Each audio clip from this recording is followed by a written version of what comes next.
तर पालकमंत्री संदीपान भुमरे यांनी या घटनास्थळी भेट दिलेली आहे आणि कंपनीला आग लागली त्या संपूर्ण भागाची त्यांनी पाहणी केली। या संपूर्ण प्रकरणाची सखोल चौकशी केली जाईल असं आश्वासन त्यांनी दिलंय।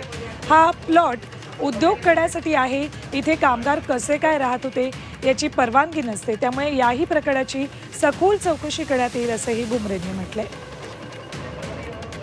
संदीपान भुमरे यांनी या आग लागलेल्या कंपनीची पाहणी केलेली आहे आणि या ठिकाणी काही कामगार झोपलेले होते।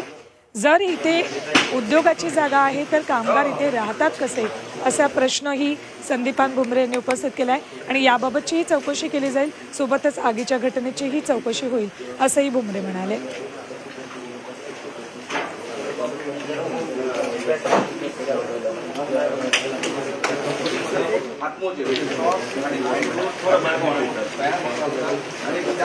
अमृत नोनी आर्थो प्लस ये एक प्रूवन फॉर्मूला है। इसमें मौजूद नोनी फल के गुण और आयुर्वेदिक जड़ी बूटियां शरीर को जरूरी पोषक तत्व देने के साथ साथ हड्डियों और जोड़ों के घिसने, उनमें होने वाले सूजन और दर्द को रोकने में मदद करता है। दर्द मुक्त जीवन के लिए अमृत नोनी आर्थो प्लस।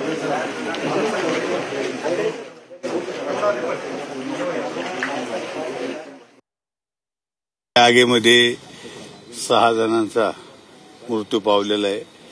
7 जण जखमी आहे, पण ते किरकोळ जखमी आहे। ज्यावेळेस आग लागली असेल 6 जण जागेवर गेले, बाकीच्या 7 जणांनी उड्या खाऊन त्यांनी जीव वाचवण्याचा प्रयत्न केला। ही दुर्दैवी घटना ही घडलेली आहे। ही कशी घडली, काय घडली याचा सखोल आता सीपी साहेब वगैरे सगळे अधिकारी येऊन याची चौकशी करतील।